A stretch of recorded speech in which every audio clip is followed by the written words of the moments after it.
본 방송에서 제공하는 투자 정보는 투자 판단에 대한 조언입니다.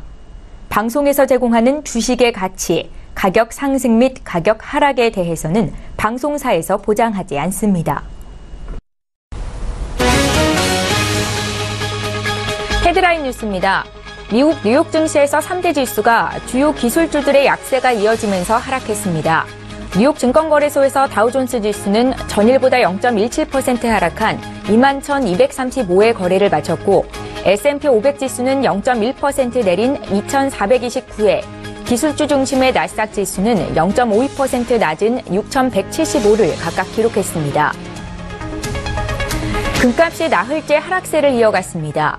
투자자들은 미국 연방준비제도가 다음 날부터 이틀간 열리는 공개시장위원회에서 정책금리를 인상할 것으로 예상하며 금 수요를 자제했습니다. 8월물 금 선물 가격은 온스당 0.18% 하락한 1,268달러 90센트의 거래를 마쳤습니다. 국제유가는 소폭 상승했습니다. 미국 뉴욕 상업거래소에서 거래된 서부 텍사스산 원유 7월 인도분은 전 거래일보다 25센트 오른 배럴당 46달러 8센트를 기록했습니다. 유럽 주요국 증시가 일제히 하락했습니다. 미국 기술주의 투매 현상이 일어난 데다 유로화가 강세를 보인 탓이 컸습니다. 독일 닥스 지수는 전일보다 0.98% 내렸고 영국 FTSE 100 지수는 0.21% 하락했습니다. 프랑스 가크 40 지수 역시 1.12% 내렸습니다.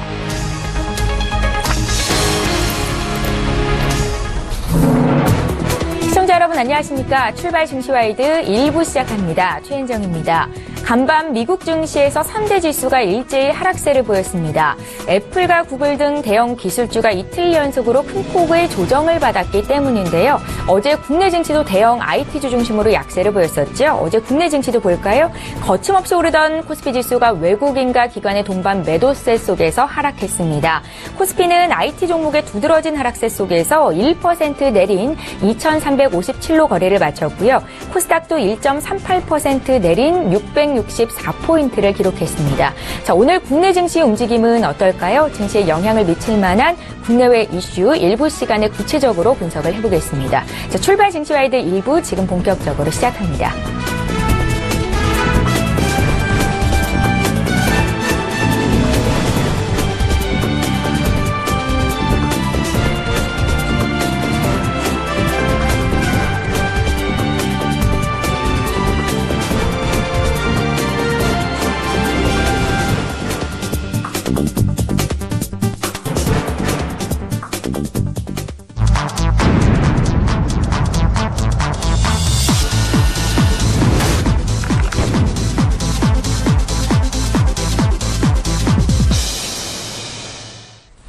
예, 시장의 중심이 되는 이슈를 꼼꼼히 분석해드리는 시간입니다. 오늘 이 시간은 신한금융투자 곽상준 부지점장님 화상으로 연결해서 자세한 이야기 나눠봅니다.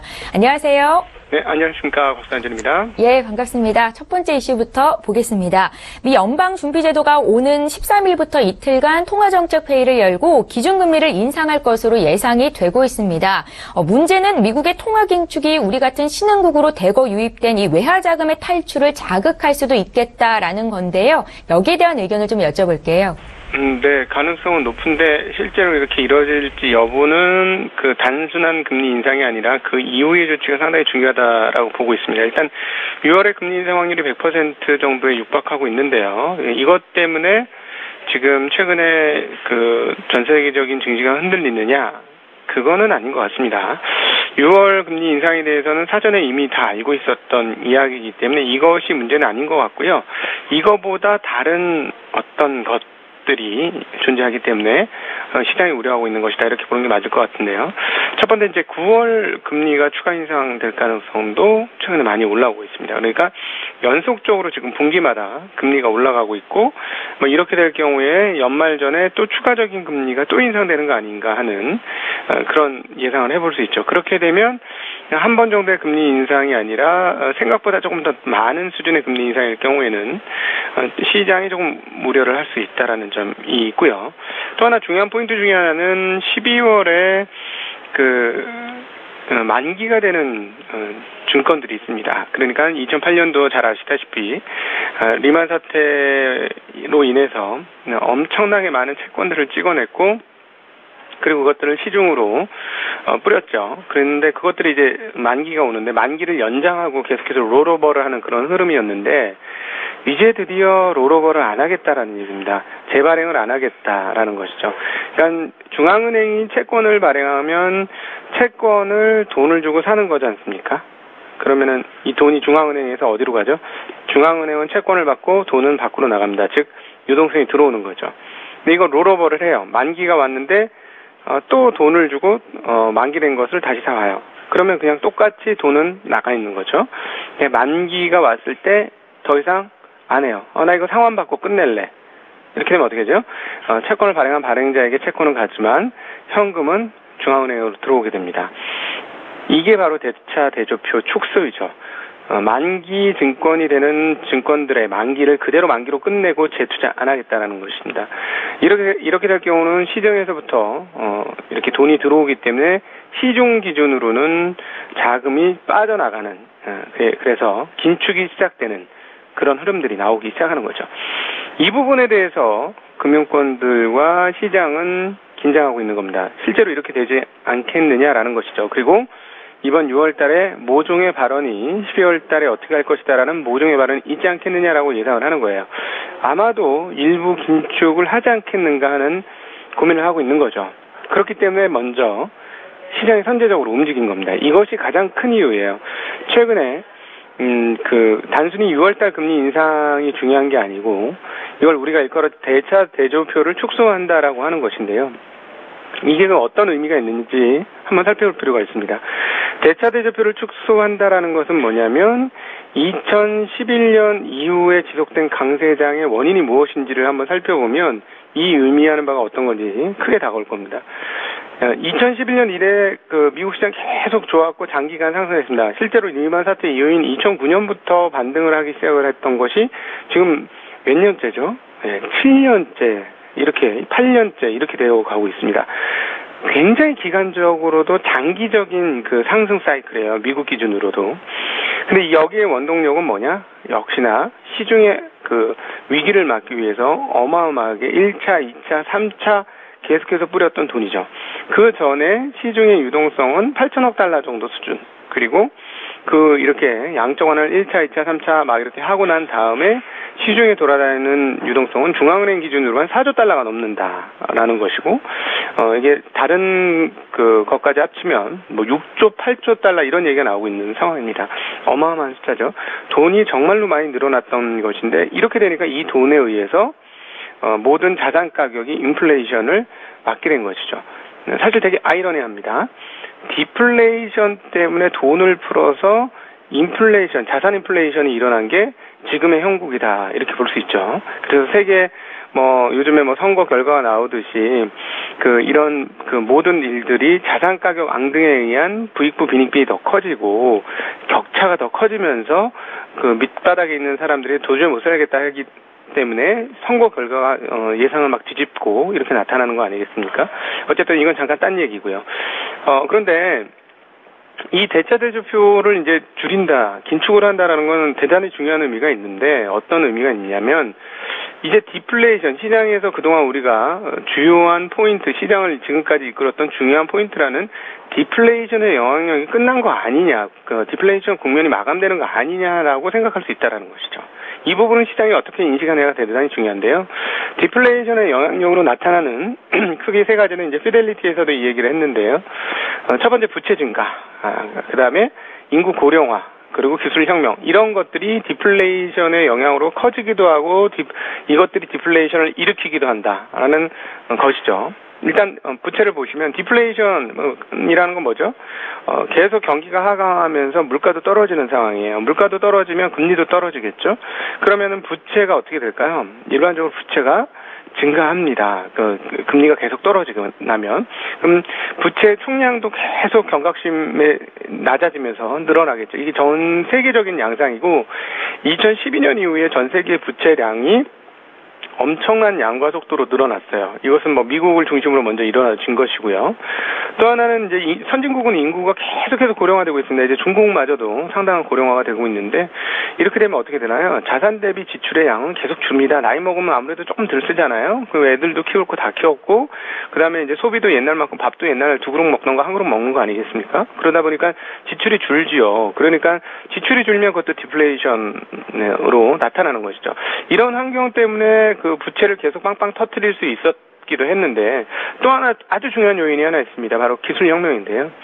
우리가 지금 아이폰으로 시작된 스마트폰이 무엇을 어떤 디지털 디바이스를 대체했는지를 보시면 이 기술혁명이 왜 물가를 하락시키는 디플레이션의 요인이 되는지 아실 수 있을 건데 예전에는 정말 어디 놀러 간다고 하면 자동차에 내비게이션을 달고 목에는 카메라, 디지털 카메라를 달고 그리고 뭐 어디 숲속을 갈 거면 나침판을 따로 들고 뭐 이렇게 등등등 다니지 않았습니까? 예, 망원경도 달고 하여튼 여러 가지를 했는데 이제는 이게 하나의 디바이스로 다 집접이 됐지 않습니까? 스마트폰 하나로. 스마트폰 가격이 싸진 않습니다만 여러 가지 기능들을 다 통합했다라는 측면에서 실질적으로 계속 굉장히 싸게 우리가 하는 거죠. 요즘에 별별 기능들이 다 있지 않습니까? 예, 카메라뿐만 아니라 음악 듣는 기능까지 다 있습니다. 그러니까 오디오, 카메라 이런 모든 디지털 디바이스를 하나로 다 들고 다니는 효과가 있기 때문에 이것이 기술혁명은 계속적으로 디플레이션을 일으키는 중요한 요인이 되죠. 그런데 이제 대차 대조표를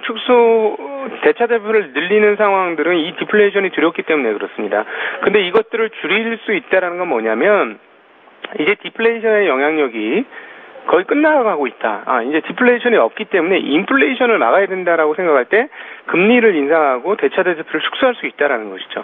이 포인트가 대단히 중요합니다. 이 포인트를 꼭 기억하셔야 되는 거예요. 앞으로도 이게 지금 이번 6월 금리 인상에서 바로 영향을 미칠지 않을지는 좀 두고 봐야 됩니다. 이번 주말까지 두고 봐야 되지만 이게 가장 지금 2010년 이후에 가장 중요한 연준의 이야기이고 세계 금융권과 유동성에 있어서 가장 중요한 핵심 포인트예요. 그래서 이 부분에 대한 인식을 가지지 않으면 금융시장 이해가 안 된다는 거죠. 그래서 이 부분을 꼭 기억을 하셔야 되는데 이렇게 대차 대조표 축소를 어느 정도 할 것인지 사실 몰라요. 그런데 저희 생각에는 그렇게 격정적으로 하지는 않을 걸로 봅니다. 그럼에도 불구하고 투자자들은 되게 조심하고 있는 거예요. 두렵거든요. 왜냐하면 지금 서로 말은 안 하지만 지금의 이 호황이 경기의 회복과 기업들의 실적 증가와 소비의 증가와 이런 것에 의한 것이 아니라 과잉 유동성에 의해서 떠밀려 왔던 약간 거품으로 우리가 여기까지 왔다라는 걸 모두가 알고 있기 때문에 그렇습니다. 그렇기 때문에 특별히 금융 자산을 세계적으로 왔다 갔다 하는 세계적인 글로벌한 그 자금들은 이 부분에 누구보다도 민감하게 반응할 수밖에 없어요. 그렇기 때문에 이것들이 시장이 흔들리는 거죠. 이 부분을 걱정하고 있는 게 또 연준도 이거 걱정을 하고 있습니다. 그렇기 때문에 그동안에 우리가 들었던 신기한 단어가 있었죠. 고압 경제라는 단어입니다. 왜 고압 경제냐? 인플레이션이 확연하게 될 때 자기네들은 대차 대조표를 축소하겠다. 그때까지는 이렇게 인플레이션 압력이 커지는 이런 돈의 힘에 의해서 커지는 것들을 그냥 바라보겠다라는 것이죠. 과거하고는 다른 비전통적인 방법으로 그냥 가겠다라는 이야기를 한 겁니다. 그런데 이제 이 부분들이 턴하느냐라는 거고 세계적인 유동성을 빨리 움직이는 사람은 아무래도 이 부분에 대해서 굉장히 민감하게 움직일 수밖에 없다라는 것이죠. 그래서 따져보면 많습니다. 이 부분이 시장을 떨어뜨릴 이유는 미국 기업들의 과거 밸류에이션 대비 현재 밸류에이션이 밴드 상단을 넘어가고 있어요. 굉장히 고평가되는 상황이 분명한데 유동성으로 인해서 합리화되고 있었던 상황이죠. 그런데 그런 유동성이 빠진다고 할 때 지금은 이렇게 보시면 되겠습니다. 선제적 자금들이 먼저 빠져나갔기 때문에 시장이 흔들리는 것이다. 이렇게 볼 수 있는데 정말로 불안해한다면 쭉쭉쭉 빠져나가면서 세계 전체가 작년도 2월 달에 겪었던 수준의 그런 문제가 있겠죠. 그러나 연준은 그걸 또 두려워하고 있어서 그렇게까지 행동을 하진 않을 거지만 지금은 초기에 일부 자금들이 움직이면서 시장에 충격을 준 것이다. 이렇게 보시는 게 맞을 것 같습니다. 예, 미국의 금리 인상이나 또 자산 축소 얘기가 나오면 우리 같은 신흥국으로 유입됐던 자금들이 일시에 빠져나가는 것 아니냐 이런 우려감을 제가 좀 여쭤봤었는데요. 지금 당장 국내 분위기에 큰 영향을 미치지는 않겠다라는 의견이신 것 같습니다. 자, 시장은 FOMC 회의 금리 인상보다는 IT주에 대한 거품에 더 우려감을 싣고 있는 것 같습니다. 애플과 구글 등 대형 미국의 빵이라고 불리는 IT주들이 이틀째 급락을 했는데요. 이 여파가 국내 시장까지로 번지고 있는 분위기이고요. 미 대형 기술주들의 급락 이유와 앞으로의 흐름 어떨지 좀 봐주십시오. 지금 이렇게 보시면 되겠죠. 우리가 리본 체조를 할 때 리본을 처음에 살짝 움직이면 끝에서는 엄청나게 많이 움직이지 않습니까? 유동성의 흐름에 살짝 변화가 오면 끝단에 있는 기업들과 국가들은 굉장히 크게 움직일 수밖에 없어요. 근데 이 기술주라는 건 여러 가지 섹터에 있어서 좀 끝단에 있어요. 뭐냐면 경기 민감주들도 끝단에 있습니다. 그런데 경기 민감하지 않은 채권을 대체할 수 있는 기업들이 있어요. 뭐 먹고 마시는 관련된 음식료 관련 그런 기업들이라든가 이런 것들은 변동성이 그렇게 크지 않습니다. 이런 필수재와 관련된 기업들은 유동성의 흐름에 영향을 조금 그렇게 크게 받지는 않아요. 그러나 성장성이라는 아이템을 가지고 주가가 올라가는 주식들과 sektor들은 당연히 과잉 유동성에 더 많은 영향과 수혜를 받으면 주가가 많이 올라갑니다. 그렇기 때문에 이 자산의 대차 대조표가 줄어들고 양이 줄어든다고 하면 반대로 충격도 가장 크게 입는 게 기술주들이고요. 한국도 사실은 국제적인 시각으로 봤을 때 한국 시장 자체가 IT 섹터예요. 그러니까 당연히 영향을 받을 수밖에 없는 거죠.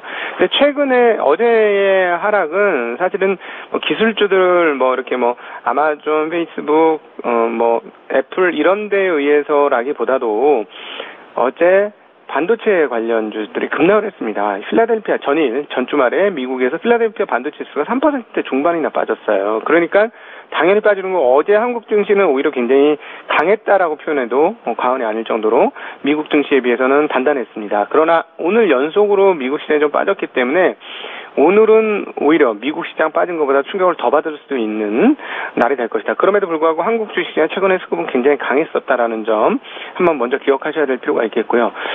핵심은 이거예요. 앞서 말씀드렸던 대차 대조표 축소가 기술주들한테는 더 많은 유동성을 이탈시키는 요인이 될 것이다라는 것이죠. 왜냐하면 기술주들은 성장과 관련되어 있기 때문에 성장에 대한 투자는 사실 기본적인 투자 이후에 추가적인 수익을 내기 위해서 하는 투자이기 때문에 이런 쪽으로는 자금 빠져나갈 때 충격이 훨씬 더 크게 된다는 거 다시 한번 강조드리겠고요.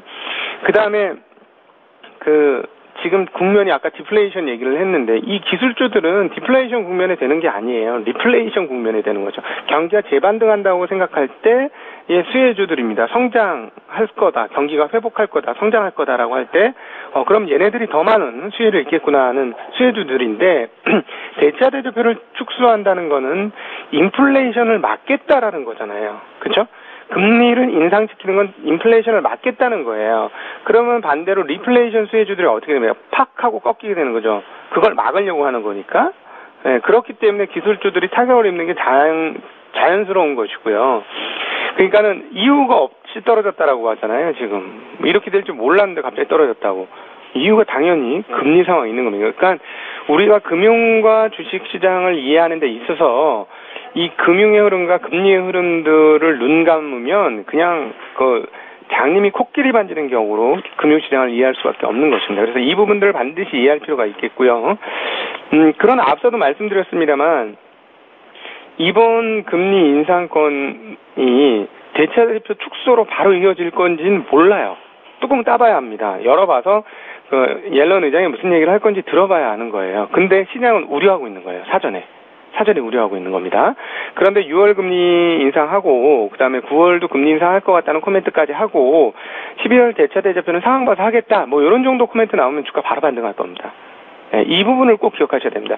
그래서 시장은 의외로 금리에 의해서 영향을 훨씬 더 많이 받는다라는 측면과 또 하나는 금리가 지금 한두 번 오른다고 해서 시장이 꺾이지는 않는다라는 거예요.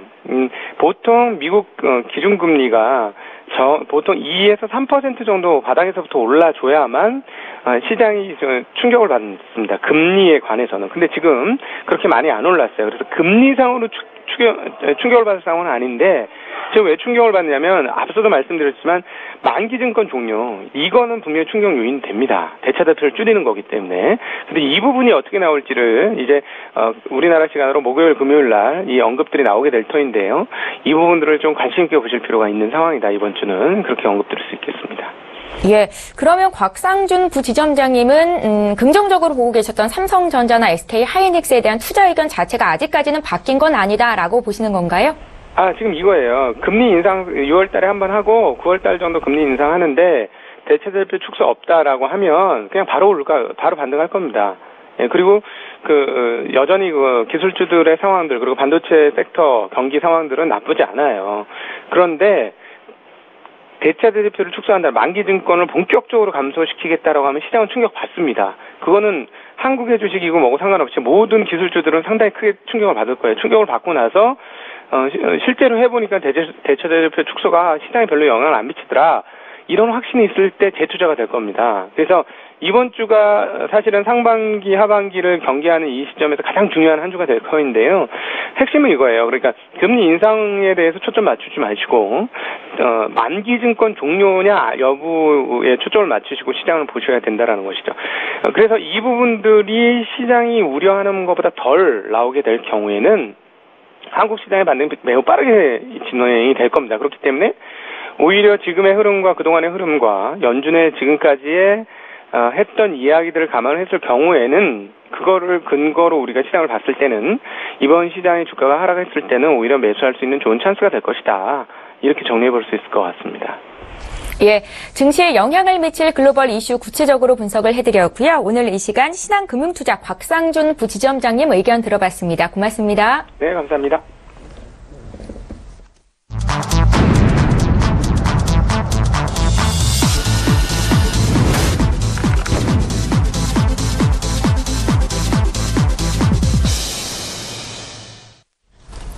예, 이번에는 국내 이슈를 조금 더 구체적으로 분석을 해보겠습니다. 라이브 이슈타임 시간이고요. SK증권 영업부 PIB 센터의 이재광 이사님 화상으로 연결해보겠습니다. 이사님 안녕하세요. 네, 안녕하십니까. 예, 반갑습니다. 첫 번째 이슈부터 질문을 드리겠습니다. 이주열 한국은행 총재가 올 들어 처음으로 금리 인상 가능성을 공식화했습니다. 한은은 지금 1년째 기준금리를 사상 최저 수준인 1.25%로 동결하고 있는데요. 그렇다면 연내 인상 가능성이 있는 건지 구체적인 의견 좀 여쭤볼까요? 네, 이미 앞서서 지난 5월 말, 6월 초에도 말씀을 드렸었죠. 6월 달엔 좀 바람의 방향이 좀 바뀔 가능성이 없다. 자, 그동안 황사로 인해서 북서풍이 불면서 우리나라의 중국발 황사가 엄청나게 영향을 줬었죠.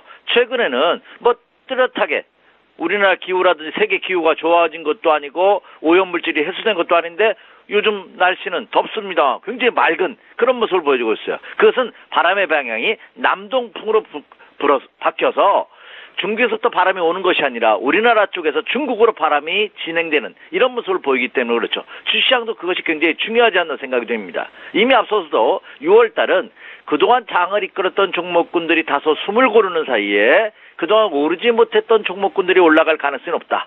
다시 말씀드려서 그동안 장을 이끌었던 대형 우량주보다는 그동안 숨을 죽이고 있던 중소형 개별주라든지 소테마주들 이런 종목군들이 장을 이끌 가능성이 높다는 말씀 드렸습니다. 지금까지 장은 지속적인 상승을 보이면서 악재가 호재성 재료에 묻혀버리고 마는 그래서 작은 호재성 재료에도 시장은 민감하게 반응하는 이런 모습을 보였는데 이제는 좀 다른 그런 모습이죠. 시장이 조종받고 싶은데 조종받을 부실을 찾는 듯한 그런 모습을 보여주고 있습니다. 뉴욕 증시가 이틀 연속 큰 폭으로 하락을 했습니다. 특히 기술주들이 장을 하락을 이끌면서 오늘부터 열리는 FOMC 회의, 오늘과 내일 이틀 열리죠. 우리나라 시간으로. 이 FOMC 회의에 대한 두려움을 미리 반영하고 있는 그런 모습이죠. 나스닥이 무려 이틀 동안에 첫날은 1.8%, 오늘 새벽에 끝난 나스닥 시장은 0.5%, 이틀 만에 무려 2.3%가 넘는 큰 폭의 하락을 보이는 그런 모습을 보였다는 점입니다. 국내 시장도 마찬가지죠. 국내 시장도 이번 FOMC 회의에서 금리 인상 가능성이 기정사실화되고 있죠. 90%가 넘습니다. 예상이. 그러면서 지난해 이후 1년여 만에 한국은행 총재가 그렇죠 말씀해 주신 바와 같이 약간 매파적 발언 금리를 우리도 올릴 수 있지 모른다 하는 다시 말씀드려서 우리나라 기준금리가 1.25%입니다. 이번에 6월 달에 오늘 밤에 하고 내일까지 열리는 FOMC회에서 미국 금리가 인상이 된다면 우리와 똑같은 1.25%입니다. 그렇다면 올해 안에 금리가 역전 현상이 이룰 수 있다 하는 이런 불안감이 시장을 조정받게 하고 있죠. 오지도 않는, 아직 결과가 발표되지도 않았음에도 불구하고 시장은 미리 반응하는 그런 모습을 보여주고 있습니다. 특히 그동안 장을 이끌었던 대형 기술주들이 미국 시장에서 급락을 보이고, 특히 우리 시장의 경우에는 이 기술주의 비중이 너무나 높습니다. 미국보다 더. 그렇기 때문에 그 불안감은 더 가중되지 않을까 이렇게 생각이 됩니다.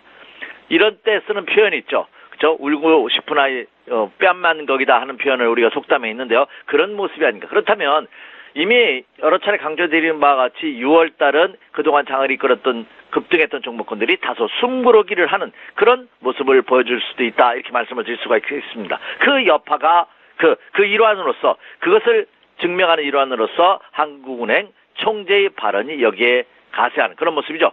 한국은행 67년 그 기념식 행사에서 이주열 한국은행 총재가 우리나라도 통화 긴축을 할 수 있겠다 하는 그 발언을 했습니다. 성장세는 꾸준히 이어지고 있다. 1, 4분기 실적은 좋고요. 2, 4분기 좋고 올 하반기에도 성장세는 이어질 가능성이 높다. 그러나 여전히 불확실성이 상존하고 있다는 거죠. 특히 미국 금리 인상 여부, 그리고 이번에 카타르 사태로 인한 중동 국가의 불안감, 그리고 여전히 미국 트럼프 대통령의 탄핵 이슈, 그리고 이번에 유럽도 프랑스의 마크롱 대통령, 39살의 아주 젊은 신의 대통령이 당선되고 그가 이끄는 악마시로 전진하는 공화당 신당이 그렇죠, 과반 이상을 확보하는 아주 센세이션을 일으키는 그런 모습을 보였다시피 이런 여러 가지 불확실성이 아직 상존한 그런 모습을 보여주고 있다 하는 점이죠. 그리고 물가 상승 압력은 완화로 해서 저금리는 기존은 계속해서 앞으로 당분간은 유지할 것이다. 이런 발언을 한 그 다음에 가계 부채 문제라든지 여러 가지 불확실성이 다소 있지만 안정화된다면 대한민국의 성장성은 계속해서 이어질 가능성이 높지만, 그러나 일부 불안감이 상존하고 있기 때문에 금리 인상 카드를 살며시 들이미는 그런 모습을 보였다는 점입니다. 특히 수출 회복이라든지 이번에 문 대통령 정부가 추진하고 있는 추경 편성 등이 국회에서 난항을 거듭하고는 있습니다만, 이런 것들이 경기 회복세에 발맞춰서 상승폭이 더 확산된다면 그때는 통화정책을 재검토하겠다 이런 발언을 했다는 거죠. 이로 인해서 어제 채권금리 시장이 크게 상승하면서, 금리 시장이 상승하면서 채권 시장이 요동을 치는 그런 모습을 보였습니다. 그래서 국내 금리가 지난해 6월 이후 만 1년이 넘었죠. 1.25%로 1년간 지속되고 있죠. 사상 최저의 금리가 장기간 지속되고 있는 그런 모습을 보여주고 있습니다. 그래서 이로 인한 불안감, 특히 미국 금리가 추가적으로 인상했을 때 이로 인한 역전 현상, 그로 인해서 대한민국에 투자하고 있는 투자들이 대거 이탈할 가능성, 이런 복합적인 상황이 어우러지면서 이주열 한국은행 총재가 아마 통화정책을 재검토할 가능성이 있다 하는 이런 발언을 한 것으로 생각이 됩니다. 그러나 여러분 이걸 한번 염두에 두셔요.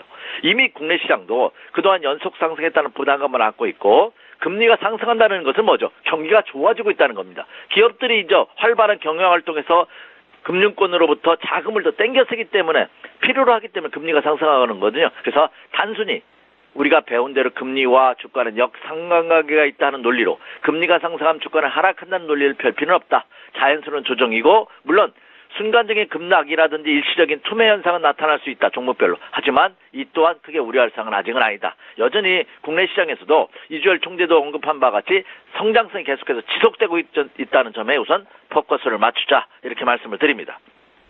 예, 잘 알겠습니다. 계속해서 두 번째 이슈로 넘어가 보겠습니다. 자, 어제 문재인 대통령의 국회 시정연설이 있었습니다. 핵심은 일자리와 경제 상황이었고요. 앞으로 좋아질 것이라는 기대감 또한 높아지고 있는 상황입니다.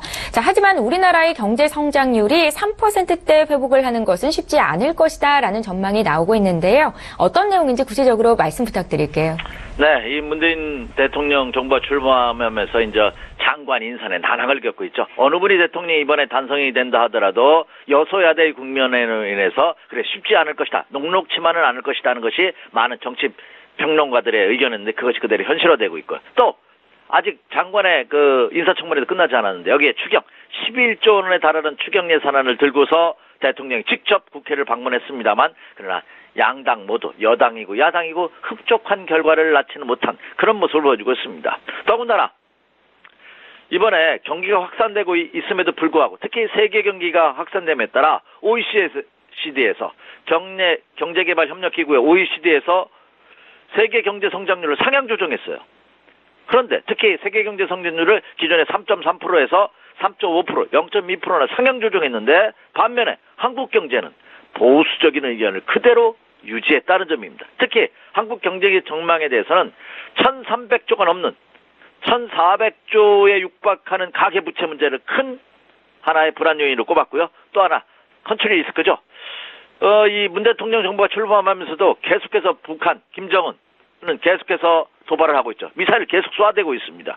이에 따른 지정학적, 컨트리 리스크. 또 하나는 한미 무역협정을 포함한 FTA로 인한 이 재협상 가능성이 제기됨에 따라 이로 인한 리스크. 이런 것들이 OECD에서는 아직까지 대한민국에 대해서 경제 성장률을 상향 조정할 수 없게 만드는 하나의 요인이 되고 있다는 점이죠. 이런 상황으로 인해서 OECD는 우리나라의 성장률을 2.6%를 그대로 유지하는 그런 발표를 했습니다. 또 저희 OECD뿐만 아니라 세계적인 증권사 금융기관이죠. 노무라 증권에서는 올해 한국의 성장률 전망치를 상향 조정하긴 했어요. 2.7%로. 기존의 2.4%에서 0.4% 상향 조정했습니다만 여전히 2%대에 머물고 있고요. 그리고 내년 전망치도 2.3%로 예상보다 0.6%로 상향 조정하면서 올해 2%대, 내년에도 2%대의 성장을 지속할 것이라는 발표를 했습니다만 여전히 3%대는 넘지 못하는, 전망치도 넘지 못하는 그런 모습입니다. 노무라 증권뿐만 아니라 우리나라 한국은행도 올해 경제 성장률 전망치를 상향 조절할 가능성은 있습니다만 여전히 3%대 진입 가능성은 아직 퀘스천 마크인, 미지수인 그런 모습이고요. 시티은행이라든지 뱅크 오브 아메리카죠. BOA라든지 메리니치도 2.5%대에서 2.9%대의 성장률 전망치를 상향 조정하는 모습을 보여주고 있습니다만 여전히 3%대 돌파 가능성은 전 세계 그 어느 연구기관이나 금융기관도 전망치를 내놓고 있지 않은 그런 모습을 보여주고 있다는 점이죠. 그래서 국내 성장률이 침체되고 저하되는 것이 아니냐 하는 우려를 낳게 하고 있습니다만 그러나 말씀드렸던 바와 같이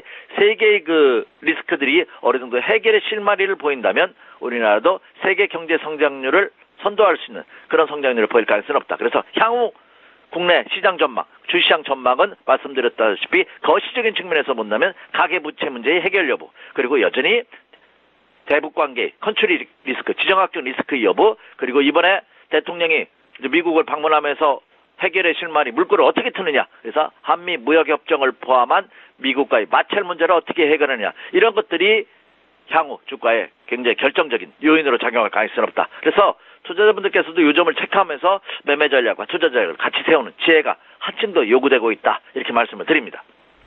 예, 마지막으로 오늘장 투자 조언 한 말씀 듣겠습니다. 6월 달은 그간 많이 올랐던 급등주들이 숨을 고를 가능성이 있다. 앞서서 이렇게 말씀을 하셨는데요. 그렇다면 투자 전략은요? 네, 지금이 참 어려운 시점입니다. 그렇죠? 근데 주식 투자하시면서 한 번도 쉬운 적이 없습니다. 예, 그렇습니다. 더군다나 투자자들은 제가 앞서서도 그런 조언을 많이 해드렸죠. 너무 많이 알고 계시기 때문에 투자하기 힘들어요. 그렇죠? 지금 단순화시킬 필요가 있지 않나 생각입니다. 있는 그대로 보시기 바랍니다. 현재 종합지수, 국내 시장의 모습을 보면은 여전히 상승 기조는 유지되고 있어요. 물론 국내 시장도 미국 나스닥 시장, 기술주의 급락으로 인해서 국내 시장도 조정을 받았죠. 특히 신조어가 발생을 했죠. 팡이라는, FANG라는, 팡이라는. 그러니까 이게 뭐냐면은요. 페이스북, F의 첫째는 페이스북을 뜻하고 둘째 A는 아마존을 뜻하고 그 NG, 그 팡에서 N은 넷플릭스를 뜻하고 그리고 맨 끝머리 G는 구글.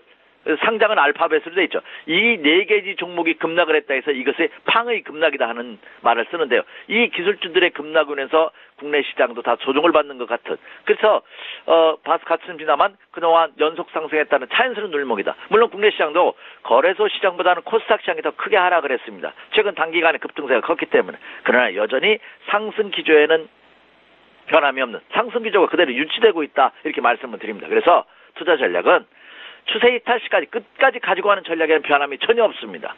그대로 하시기 바랍니다.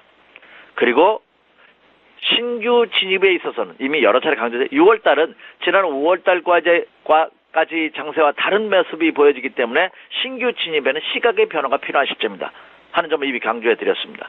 그래서 그로 인해서 주식 편입 비중을 저는 여전히 90%대까지 유지하자는 전략에는 변함이 없습니다. 이 극대화 전략에도 변함이 없고요.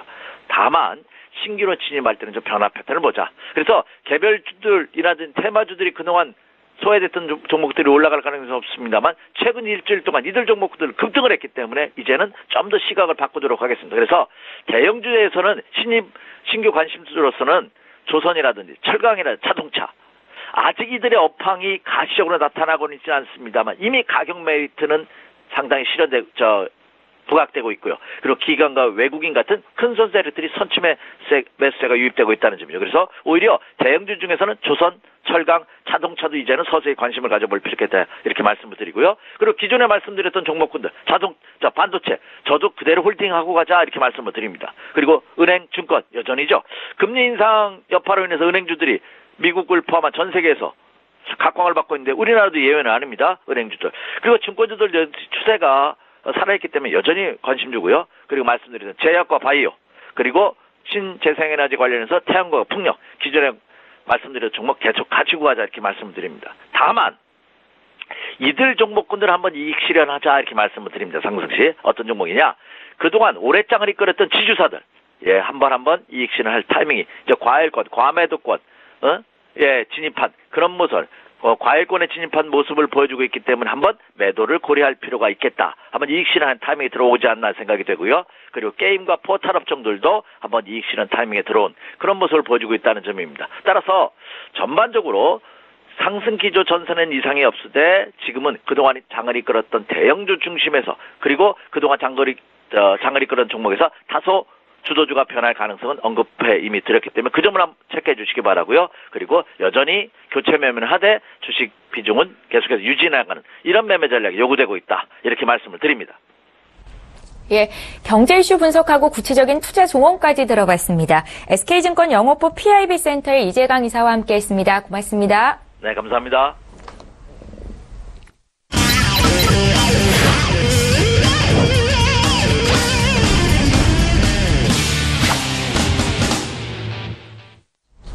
예, 오늘장 시황 보고 필살 종목까지 공개를 해드리고 있습니다. 외환영웅의 투자 필살기 시간이고요. 오늘도 역시 S히어로 인베스트먼트의 신동환 대표님 화상으로 만나봅니다.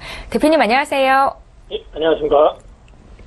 예, 반갑습니다. 오늘도 구체적인 시황 분석을 듣기에 앞서서 지난 외환영웅의 추천주들 수익률 현황 점검하고 가겠습니다. 화면으로 함께 만나보시죠. 예, 종목들 보겠습니다. 일단은 5월 2일에 주셨던 롯데 정밀화학 1차 목표가 달성 이후로 10% 정도의 물량을 홀딩하고 계시는데요. 수익은 4.6% 나고 있는 상황입니다. 1차 목표가 달성한 종목들이 많죠. 하나케미칼 GS, 또 사조 대림까지 있고요. 애경유화는 그대로 보유 관점으로 말씀을 하고 계십니다. 다음 종목들 살펴볼까요? 5월 31일에 주셨던 영진약품 1차 목표가를 달성한 이후로 추가적인 수익을 기록하고 있죠. 10%의 수익이 기록되고 있고요. 그 밖에 대림산업과 현대백화점, LG전자, 후성 모두 보유 관점으로 지속 홀딩을 말씀하고 계십니다. 다음 종목들 살펴봅니다. 6월 10일에 주셨던 한진칼 매수가 대비해서 1% 마이너스 수익을 기록하고 있는데요. 보유 관점으로 말씀하고 계시고요. KC텍은 신규 편입이 된 종목입니다. 예, 지난 추천주에 대한 수익률 점검을 해드렸고요. 이제 종목별로 좀 리뷰를 들어봐야겠죠. 오늘은 어떤 종목 볼까요, 대표님? 예, 오늘은 6월 8일 날 추천드렸던 종목 후성, 종목 코드 093370. 현재 매수가 대비 지금 1.1% 정도 소폭 상승 중에 있고요. 최근 52주 신고가를 기록하는 등 외국인과 기관 모두 순매수를 동해 보유량이 증가되고 있는 모습입니다. 앞으로 상장 전망이 기대되고 있는 종목입니다. 보여주는 물량은 목표 도달 시 80%에서 90% 청산하시고요. 나머지 본자리 잡고 10%에서 20% 지속 홀딩하는 전략 계속 유지되겠습니다. 다음 5월 2일 날 추천드렸던 롯데정밀화학 종목코드 004, 000. 자, 이 종목 또한 5월 22일 목표가가 달성하여서요. 지금 물량은 80%에서 90% 청산한 상황이고요. 10%에서 20% 본전을 잡고 지속 호등하는 전략입니다. 최근 석유화학 기업의 업황이 지속적으로 상승 기대되는 종목으로서 현재 매수가 대비 지금 4.2% 정도 수익 중에 있고요. 자, 새롭게 제시했던 종목 목표가 44,000원까지 지속 나머지 있는 물량을 홀딩해 주시고요. 대신에 갈 때마다 이제 물량을 축소하면서 끝까지 갖고 가는 전략 반드시 필요하겠습니다. 이상입니다. 예. 매일매일 이 시간에 외환영웅의 지난 추천주에 대해서 저희가 리뷰를 들려드리고 있습니다. 함께 매수하셨던 분들 참고하시면 좋겠고요. 이어서 해외 선물 시장 투자하시는 분들 위해서 시황 분석 부탁드릴게요. 예, 오늘은 전반적으로 횡보나 횡보 하방, 횡보 상방입니다. 좀 느긋하게 지켜봐 주시면서 안 오면 안 산다는 생각으로 매매에 임해 주시면 큰 손실은 없을 걸로 보입니다. 자, 항생지수는 오늘 횡보 하방으로 지수는 25,693이 저항할 때 하방 매도를 좀 바라봐 주시면서 매매해 주시고요. 혹시나 25,693이 돌파할 때 25,826 부근에서 다시 한번 매도 전략, 그러니까 다시 한번 위에서 올라오는 매매는 좀 보수적으로 해주시고요. 공격적으로 하실 분들은 25,693 부근에서 매도 전략을 해주시면 되겠습니다. 다음 국제유가입니다. 국제유가는 오늘은 횡보 하방으로 봐주시고요. 46.23이 저항시 하방입니다. 혹시나 좀 안정적으로 하시고 싶고 느긋하게 안 오만 산다라고 하고 싶은 분들은 46.23이 돌파했을 때는 46.57 부근에서 매도 전략으로 해주시면 되겠습니다. 다음 금입니다. 금은 오늘은 횡보로 바라봐 주시고요. 지수는 1263.8이 지지할 때 상방으로 봐주시고요. 혹시나 1273.1이 올 때는 저항으로 좀 바라봐 주시면서 하방, 매도로 보면서 매매해 주시면 되겠습니다. 다음 유로FX입니다. 유로FX는 오늘은 횡보로 바라봐 주시고요. 지수로는 1.11805 지지시 상방입니다. 혹시나 1.12105까지 올라왔을 때는 저항으로 바라보시고 하방 매도뷰를 바라봐 주시면 되겠습니다. 마지막으로 S&P 500입니다. S&P 500 오늘은 횡보 상방으로요. 지수로는 2424.75 지지시 지속 상방으로 바라봐 주시고요. 혹시나 2424.75가 깨지면 2423.25 부근에서 매수로 대응해 주시면 되겠습니다. 이상입니다. 예, 코스피 시황 점검도 해주시고요. 오늘 외환영웅의 필살 종목까지 공개 부탁드립니다. 예, 오늘은 코스피 횡보 상방으로 바라봐 주시고요. 지수로는 2349.93 지지시 상방이고요. 혹시나 2349.93이 깨지면 2347.36 지지시 상방으로 보면서 매매해 주시되 물량이 많으신 분들은 이 부근에서 약간 물량을 축소하고 갖고 가는 전략으로도 가면 좋을 것 같습니다. 다음 선물 지수입니다. 선물은 오늘은 308.45 저항시 하방으로 봐주시고요. 혹시나 304.25 지지시 상방으로 보기 때문에 위아래에서만 매매해 주시면 되겠습니다. 이 지수에 맞춰서 마지막으로 한국유리 종목코드 002000 이 종목은요 지금 현재 각종 건축용 및 자동차용 원판 유리와 유리 섬유를 생산하는 유리 전문 업체로 시장 점유율이 약 35% 전후의 수준으로 유지하고 있습니다. 자, 최근 문재인 정부의 50조 원의 규모 도시 재생 뉴딜 사업에 대한 수혜 기대감으로 상승세를 보이고 있습니다. 지속 상승되는 종목이고요. 매수가로는 현재가로 제시하겠습니다. 목표가는 38,000원이고요. 손절가는 31,000원으로서 손절이 왔을 때는 두려워하지 마시고요. 매매 시장이 있을 때는 당연하게 손실이 납니다. 마음을 그렇게 갖고 손절은 100% 청산해 주시고요. 목표가는 수익을 시장에서 주는 거기 때문에 감사하게 생각하시면서 물량을 80%에서 90% 축소 후 끝까지 갖고 오는 전략 반드시 필요하겠습니다. 이상입니다. 예, 오늘 외환영웅의 필살 종목은 한국유리였습니다. 자, 신 대표님 이번 주 토요일에 부산에서 해외 선물 강연회가 있으신데요. 어떤 내용으로 꾸려지게 될지 다시 한번 일정 소개 부탁드립니다. 예. 이번 주 토요일 날, 지금 우리 시청자분들께서, 주식도 모르시거나 안 하실 분, 또는 주식만 하시는 분들, 어떻게 보면은 경제 상황과 시황, 또한, 해외 선물을 뭘 알아야 된다고 하시는 분들, 그래서 위험하기 때문에 나는 모르기 때문에 못 하신다는 분들이 많으신데, 요번 주에 오시면은 경제 상황과 시황, 뉴스를 몰라도 매매할 수 있는 방법, 또한, 주식과 병행하면서 꼭 다른 게 아니라 주식시장이 지금 현재는 호황이지만 좀 이제 주식시장이 빠질 때는 주식을 물타기나 갖고 있는 것보다 현찰과 현금화를 시켜서 어떤 포트폴리오를 짤 것인지에 대해서 한번 자세하게 설명을 드리겠습니다. 이번 주 부산 디자인센터에서 하니까는 많은 분들이 한번 오셔서 외환영웅 신동환이 어떻게 주식과 또한 저녁에는 어떻게 해외 선물을 같이 병행을 하면서 매매하고 리딩하고 투자를 포트폴리오 하는지를 한번 직접 와서 보시기 바랍니다. 이상입니다. 예, 지금까지 외환영웅의 투자 필살기 시간이었습니다. SE어로 인베스트먼트의 신동환 대표와 함께했고요. 내일 이 시간에 다시 뵙겠습니다. 고맙습니다. 예, 감사합니다. 예, 출발 증시와이드 1부 여기서 마칩니다. 잠시 뒤 2부 시간에는 시청자 여러분들께 종목을 공개해드리는 라이브 매매타임 시간이 있습니다. 동시에 시청자 여러분들이 고민하고 계시는 종목 상담도 도와드릴 텐데요. 유료 문자 번호인 샵 0082번으로 지금 연락 주시면 되겠고요. 건당 100원의 정보 이용료가 부과되겠습니다. 저희는 잠시 뒤 2부 시간으로 다시 올게요. 고맙습니다.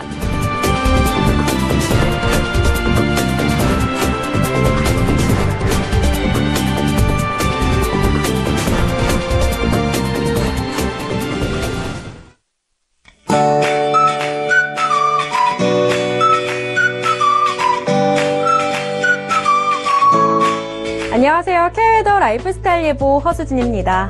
오늘은 휴대용 우산을 챙기셔야겠습니다. 전국 곳곳으로 소나기 소식이 있는데요. 현재 인천을 비롯한 중부 서해안 곳곳으로는 소나기가 내리고 있고요. 서울을 포함한 이 밖의 전국에서는 오후에 갑작스레 소나기가 내릴 수 있겠습니다. 비의 양은 5에서 20mm로 지역적인 편차가 크겠고요. 곳에 따라서는 돌풍과 벼락이 동반되면서 요란하게 지나겠습니다. 또 강원 산간으로는 우박이 떨어질 가능성도 있어서 시설물 관리에 각별히 유의하셔야겠습니다. 오늘은 예년 수준의 초여름 더위를 보이겠지만 점차 기온이 오르면서 주 후반에는 30도를 웃도는 뜨거운 날씨가 예상됩니다. 이어서 자세한 지역별 날씨는 나절 예보로 알아보겠습니다. 중부지방 갑작스런 소나기에 대비하셔야겠고요. 낮 기온은 어제와 비슷하거나 조금 낮겠는데요. 서울 27도, 대전 28도로 예상됩니다. 동해안 지방은 맑은 하늘을 보이다가 점차 구름이 많아지겠습니다. 낮 기온은 20도를 조금 웃도겠습니다. 남부지방은 낮부터 밤사이 소나기가 지나는 곳이 있겠고요. 낮 기온은 25도 안팎의 분포를 보이겠습니다. 서해상으로는 소나기가 지나겠고요. 이 밖에 해상에서는 구름만 다소 지나는 가운데 물결은 최고 2.5m로 일겠습니다. 날씨였습니다.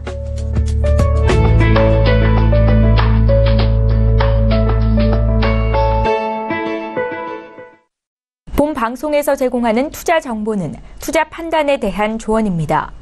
방송에서 제공하는 주식의 가치, 가격 상승 및 가격 하락에 대해서는 방송사에서 보장하지 않습니다.